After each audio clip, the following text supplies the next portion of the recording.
If there were ever a year synonymous with trash, it would be 2020. Now, last summer I filmed the first half of the year of my empty products that I used up. And it's January 2021. Most of the trash is behind us. The trash that is 2020. But here's the rest of it. Here are the products that I managed to use up. Mostly skincare, personal care products, a little hair care, that kind of thing. First up, body lotion. I used up 3. The first one I'll mention is this St. Ives Soothing Oatmeal and Shea Butter Body Lotion. I bought this in a moment of weakness because it was only $6 on sale. It's not one that I would normally reach for, but it sounded okay. Kind of sounds like it's going for that Aveeno vibe. And it goes on the skin fine, it absorbs well. It leaves a bit of sheen to the skin, but it's a little unusual. Like, it doesn't exactly scream oatmeal, natural, nourishing. But I did find I had to use a ton of it, and it did not moisturize in the long term. Meaning, if I put it on at night, in the morning, it felt as if I hadn't moisturized at all. So, won't be repurchasing this. Also, oh my god, I almost forgot, I almost blocked it out. The pump stopped working almost immediately. So I had to swap it with another pump that I had going on a different product, which was a real pain in the butt. But I didn't want to waste it, but also to go to those lengths to get all of this out, and I didn't even like it that much. No thanks. Okay, here's a couple you know I like. You being the 65 people that watched my last one of these. This is the Nivea Care Intensive Nourishment Non-Greasy Cream. It's not particularly fancy or expensive, but I still only buy it when it's on sale for around $8 or $9. I really like it. I used up a whole bunch last year. I like the smell. It goes on, like it says, non-greasy, absorbs quickly, and I actually feel moisturized. Now, this one looks suspiciously similar, and it is, but you can see the writing's a little different. This one is their sensitive cream. Otherwise, all the language is exactly the same as the other one, except it says sensitive. The only difference I could tell between it and this one is it had a different smell. Otherwise, worked great.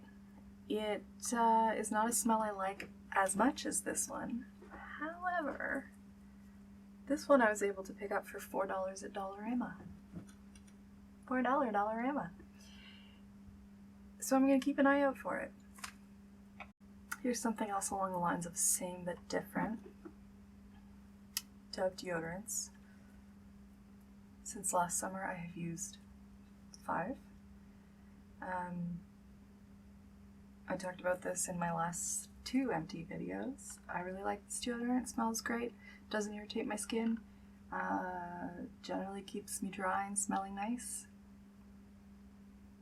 I use about 1 a month.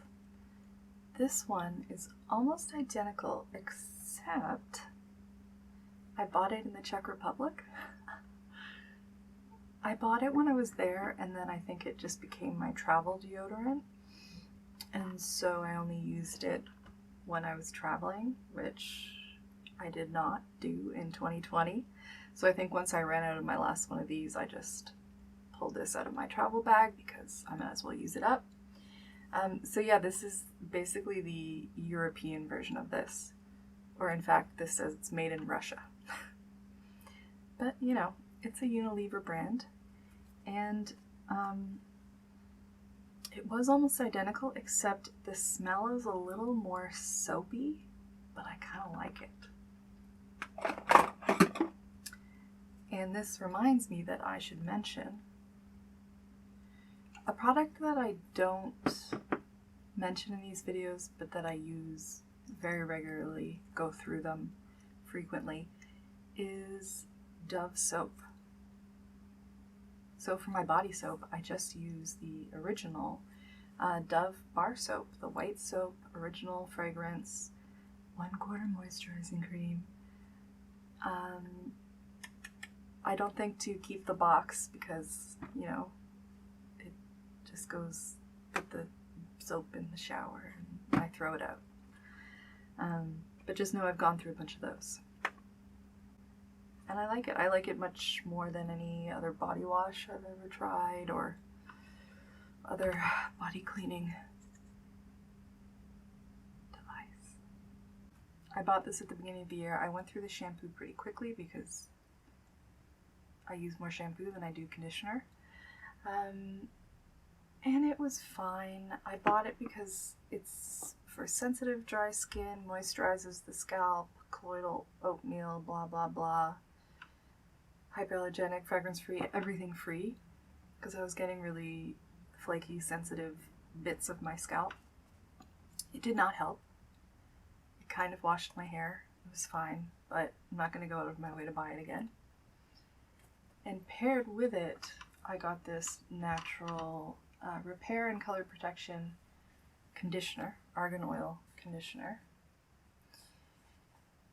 And this is not finished. There's this much left, but I cannot continue to use it. The conditioner itself is fine. I did find that it made my hair a little greasy and oily, which I don't appreciate. And typically I don't wash my hair a lot, and when I do, I'll usually condition with the conditioner that comes in my hair dye box, which you can see the details of if you watch my how I would dye my hair video. So this one was already kind of lagging, and then I noticed, even though these were purchased at the same time, very shortly after I started using them, I noticed that the conditioner was getting moldy. Ooh. And no other products in my shower were. And it just like turned me off of using this. And I was like, I should just get rid of it. I have such a hard time getting rid of things. It's just one of my many neuroses. But I decided I don't like the product that much to begin with. I might as well get the potentially dangerous mold out of my way. Here's a fun one from my shower as well. Da-da-da-dum. Barbasol Thick and Rich Shaving Cream, original. Now, I don't shave that often, which I'm sure you can tell if you've seen any of my armpit shots in my videos. But when I do, I have been reaching for this. I purchased a travel size of Barbasol years ago. I went on a trip somewhere and I ended up really liking it. So then I went and I purchased a full size of it. And part of me thinks, you know, because this is a men's shaving product, it works really well because, you know, men traditionally, typically shave more frequently. You know, men that shave their faces on a daily basis, like wake up, shave your face, wash your hair, or at least, you know, men of my father's generation, that's the case for them. I like to develop kind of wild conspiracy theories about gendered health products, beauty care products anyways, so I like this product. I'm going to keep buying it. I've already replaced it. It's in my shower now. But you also only need the tiniest bit of it, and it like has this very satisfying, you know, whipped cream puff up. It's a real pleasure to use. Plus, not gonna lie, it always makes me think of that scene at the beginning of Jurassic Park where Wayne Knight puts some on a piece of pie. Dotson, we got Dotson. Yeah, so it just makes me think every time I shave of him smuggling out the dino DNA. Love it. Check it out. This took me a really long time. These two products alone took me well over a year to use up. L'Oreal Paris Elnett Satin Extra Strong Hold Fragrance-Free Hairspray. The OG. It used to be... Now there's nothing left. You used to not be able to get this in Canada, or possibly North America. I can remember as a child reading in fashion magazines about women coming back from Europe and the UK with suitcases full of stuff. It's a classic for a reason. It's the first time I used a hairspray and realized that you don't just spray your hair and leave it to be hard and solid. Brushing through hairspray is an important thing in the world of hairstyling.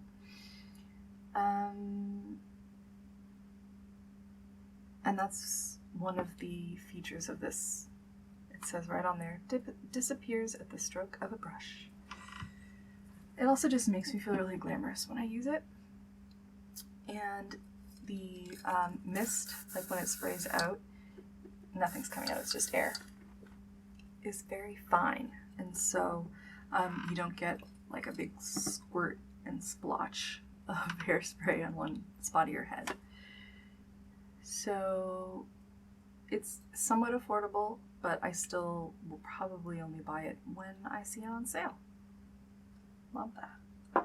Love that. Here's a quick repeat from other videos.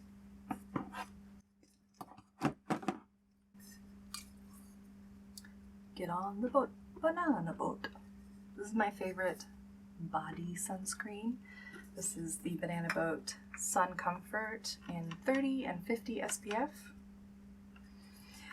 I talked about this in my last Empties video and also in my sunscreen graveyard video, which I am working on a sequel to, so a video where I demonstrate, try on a bunch of different sunscreens so you can see how they look on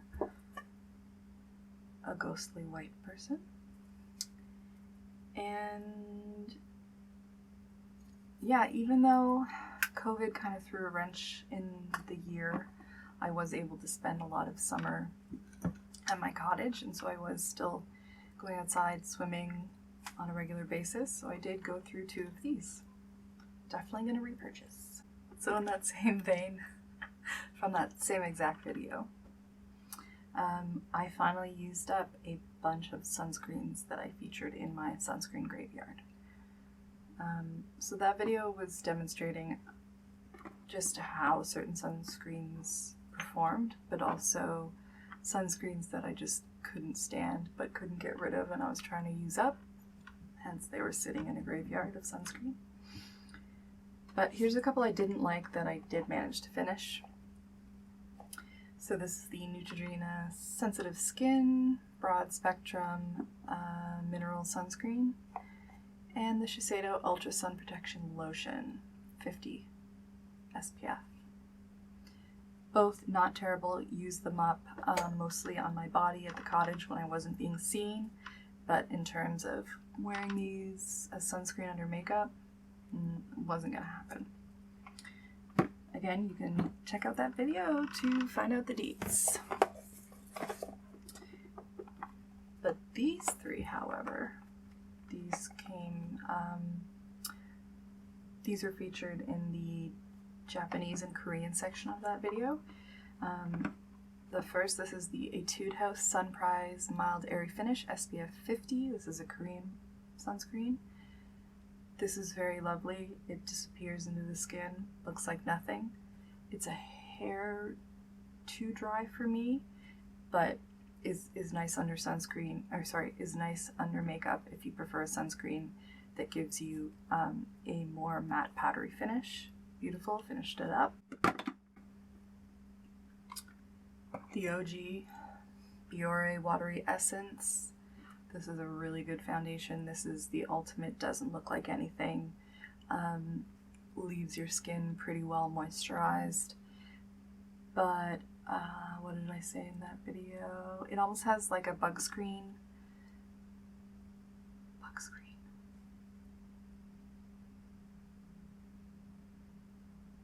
Is that the word that I want? Bug spray?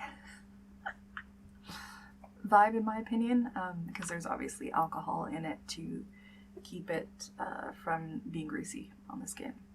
But it is really nice, and when I find an efficient way to purchase it here, or if I ever get to go back to Japan, I'll definitely get some. This, however, I think I can safely say out of all the sunscreens I tried from Japan and Korea, this is my favorite. This is the Kiss Me Mommy waterproof sunscreen, SPF 50 for my dear UV Aqua Milk. This performed similarly to the Bioré, but I just found it that much more moisturizing. Love it. Miss it already. Kiss me, mommy. Okay, so another product I've mentioned in my previous videos is this Heavenly Sleep Liquid Melatonin. I take this every night. It's kind of changed my life. But at the height of lockdown, I wasn't able to find this particular brand, so I ordered a different kind online. I tried this one. Ooh. Adrien Gagnon Melatonin Sleep Management. So very similar, but it's from Quebec. And it came in this big, huge bottle, which I thought was great. But it did not taste great. None of the ones I've tried do taste good, but this has enough of a flavor that you kind of just swallow it and try not to think about it. But this was like really gross. It's called Wild Berry flavor. I still finished it because look how huge that bottle is and I needed it. Had to have it every night. But I will not be purchasing it again. No thank you. And then the last melatonin I finished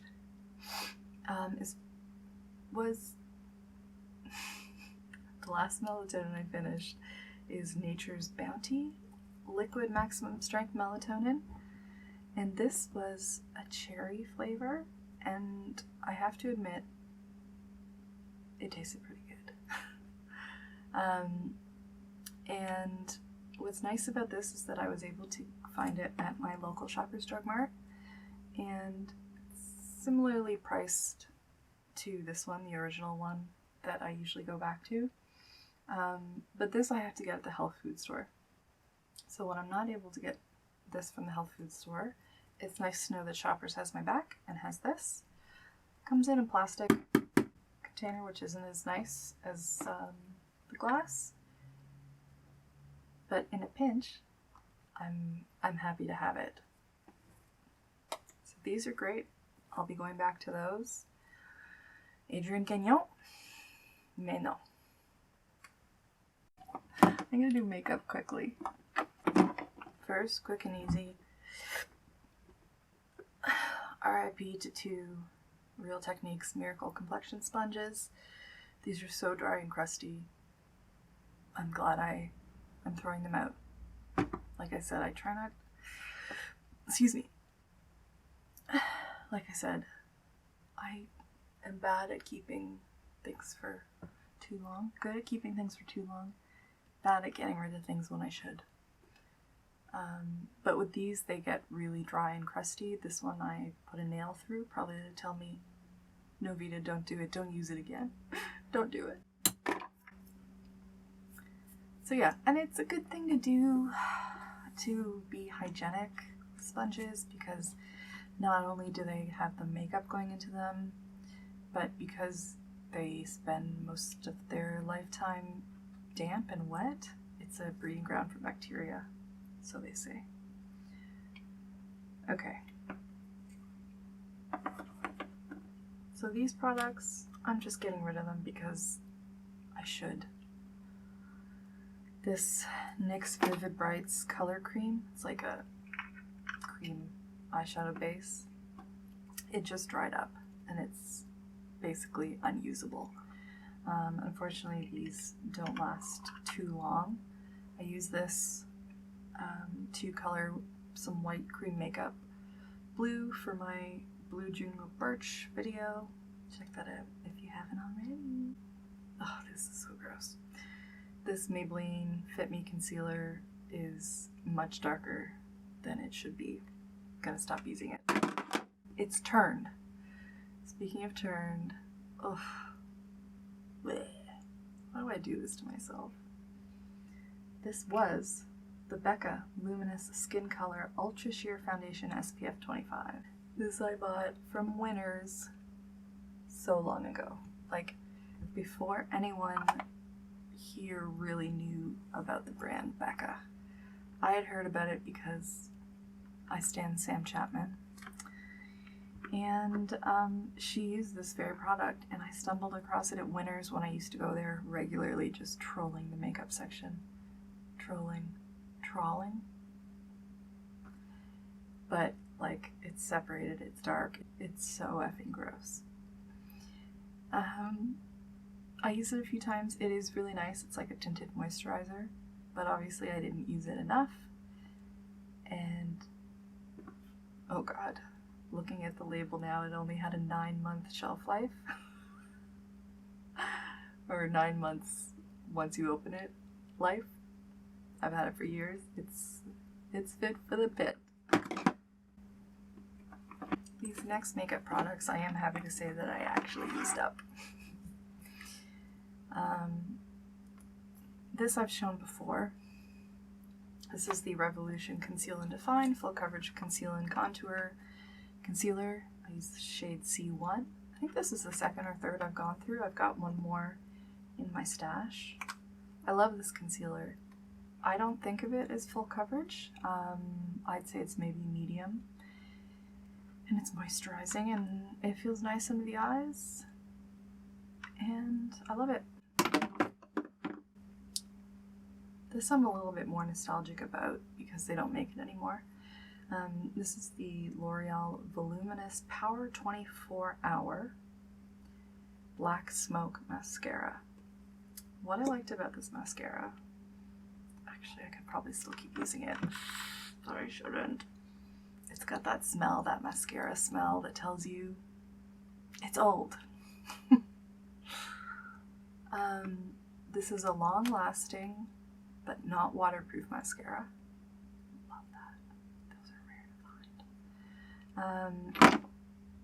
So it's called Voluminous Power 24 Hour because it's supposed to last 24 hours. I don't know if it does that, but it does not transfer. It looks great for many hours. And it's a matte mascara. So they called it Black Smoke. Yeah. I don't know, it's just like, it was a nice change of pace. It looked great if you wanted to wear it on its own, but when you had like a dark smoky eye, like just really chunking this on, it looked so good. I'm gonna miss it.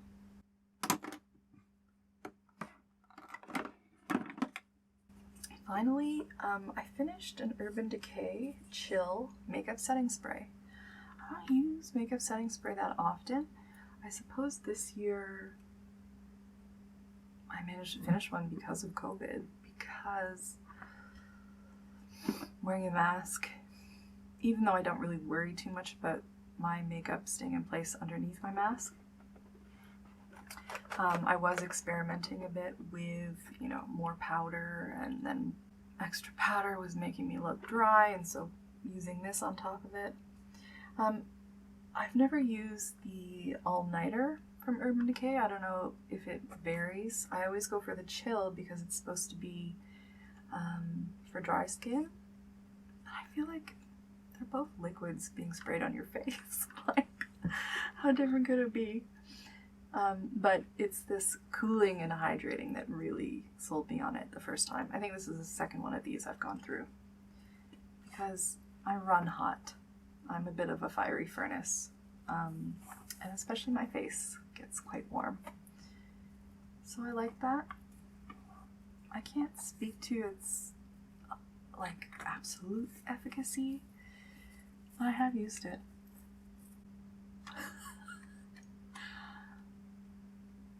Makeup removers. I am happy to say I use up these 3 travel size eye makeup removers. Now, as I mentioned, I'm a Sam Chapman stan, and years and years and years ago, before it was everywhere, I started using Bioderma as per her recommendation, and I loved it. I was pretty blown away that you could remove eye makeup without really irritating your skin, because my skin is so sensitive. And I found that makeup removing wipes or similar products were just too harsh, but Bioderma really did feel like water on the skin. However, once I started oil cleansing, I didn't really feel the need to use a micellar water to remove my eye makeup. So I really cut back on how much I was using it and found that it was really only for travel or for every once in a while, like a little mascara that's left even after cleansing. So it took me years to get through these little guys. In a pinch, it's handy to use, handy to have nearby for when I'm filming videos. I was disappointed though. I think the reason I held onto this little one for so long was because I did think, oh, I'll just buy a larger Bioderma and refill this for travel. You can't get these friggin' things off. It was the same with this one. I just assume it was like a shrunk down version of the big bottles and I could just refill it. I mean, I'm sure there's a way to really bust this lid off and I could decant it into a travel container, but yeah, that was disappointing. I like to reuse stuff, you know? Hair again. Gone tomorrow. Batiste. I have recently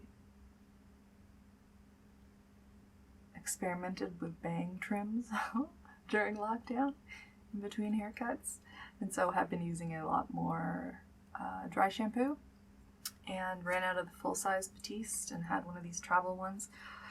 I'm so neurotic about travel size. Like, I always want to save them and not use them because they're only for travel, and I'll go out and buy a new big one even though I have this little one.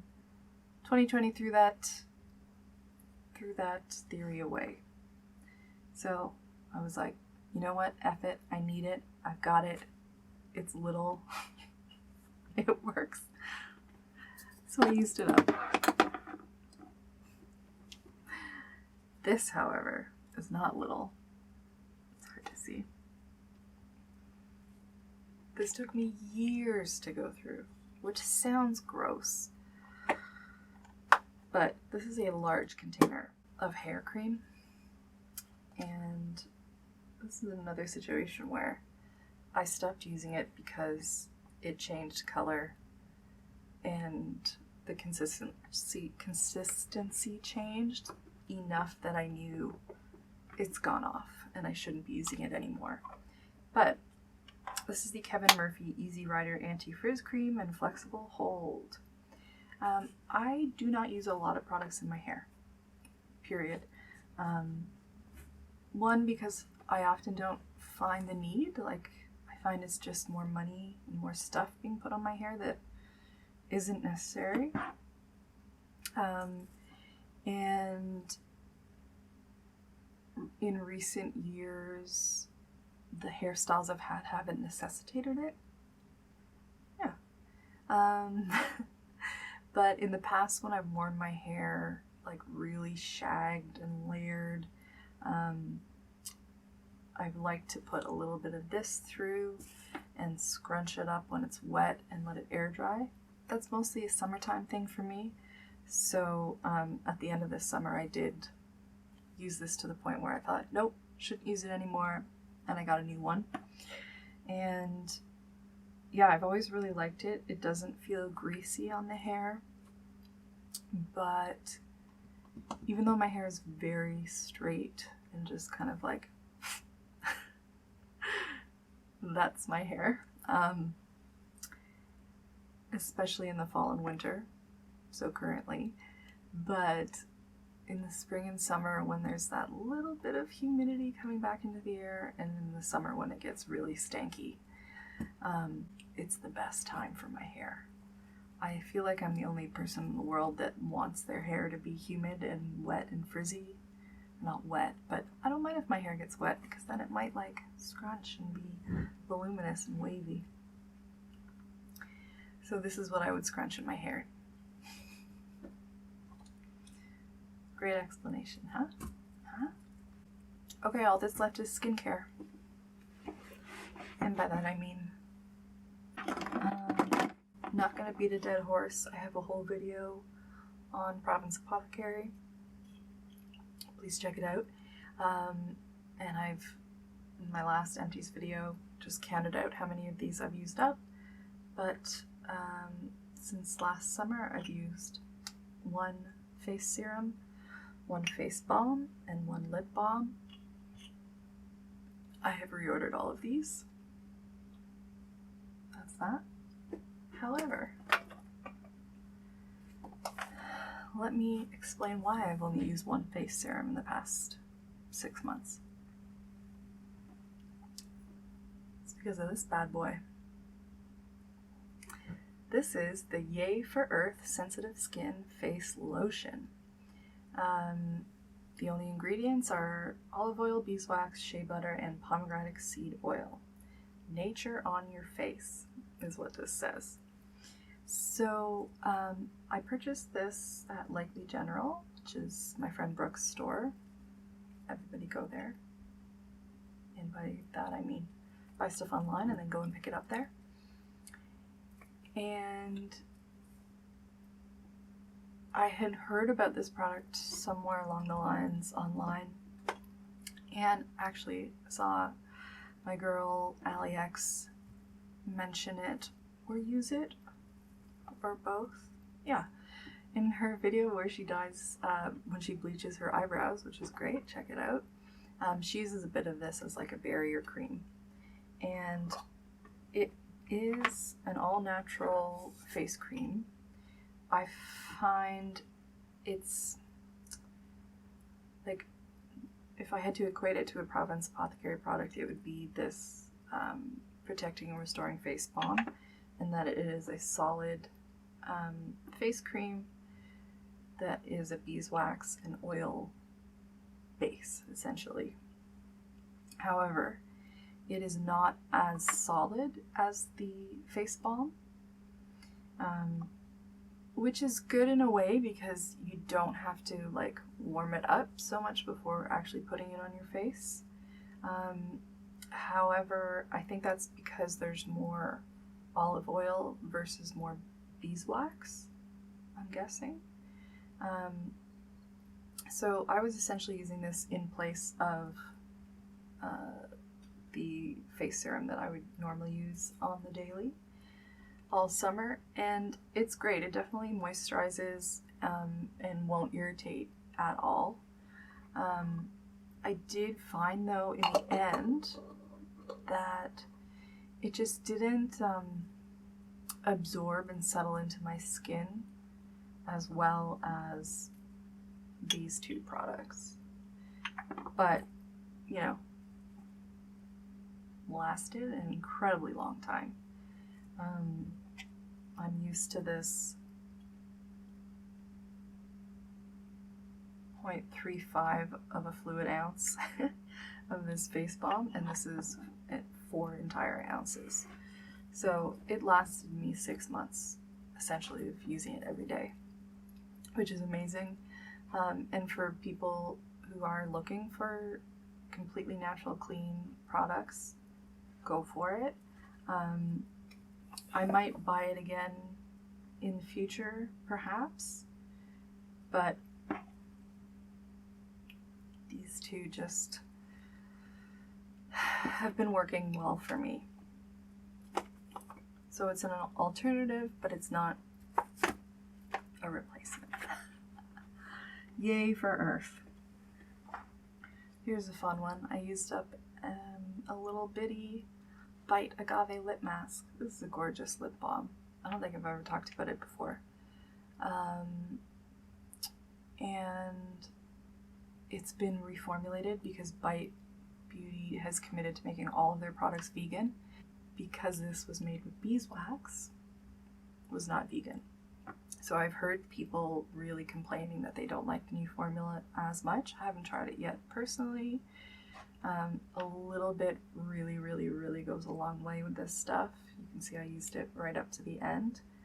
Let's see if I can get it out. No. I don't know if this will be the case with the new formula, but the old formula, if I was wearing it during the day, I would prefer to wear the tinted version, because it's such a thick emollient balm that it kind of made me look sickly because it was just like, it was a little bit opaque, and so like just washed me out. So I found that getting the one that was a red color with a little bit of a tint of color is much better during the day, but I would mostly just use this before bed. Love it. Looking out for the new version. Okay, almost there. The Ordinary. I'm still relatively new to The Ordinary, but I'm getting into it. I can understand why it is what it is. So this one I finished is the organic cold pressed rosehip seed oil. This I just picked up to try after I tried the pie rosehip seed oil, which I didn't love, but this just became a good like backup to my Province Apothecary face serum as just an oil to use at night. And again, became a mainstay in one of my travel kits, because I didn't always, like if I'm just going up to my family's cottage for the weekend, I wouldn't always pack this, but I could just keep a little travel to go kit with me. And this would be fine just to moisturize my skin at night. But like a lot of other things, it doesn't do as much as this does, this blend of oils. And rosehip seed oil overall, it just doesn't smell great. It's not as pleasurable to use on the skin. So I won't be trying that again, but The Ordinary, man, it's so affordable. How do they do it? Speaking of which, here's the first product from them that I've used two of back to back. 2 bottles finished of The Ordinary lactic acid, 5%, plus hyaluronic acid. So I mentioned in my last Empties video that I have been dabbling in chemical exfoliation, and I used up my Glossier solution, and so have been looking for alternatives to that. And I came across this.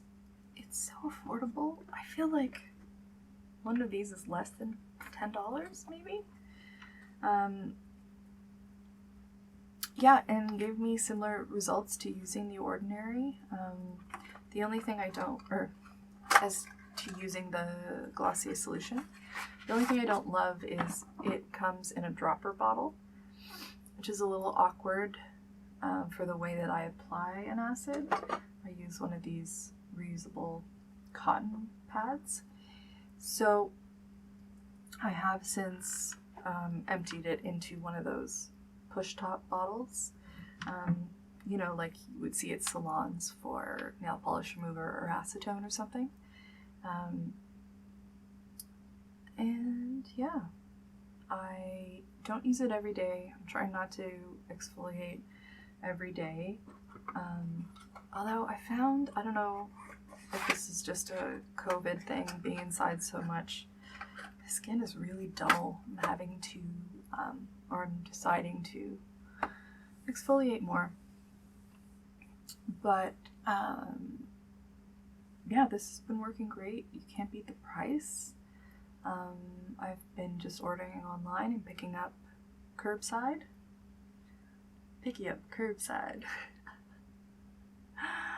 Okay, so it's 2021, trying to stay more positive.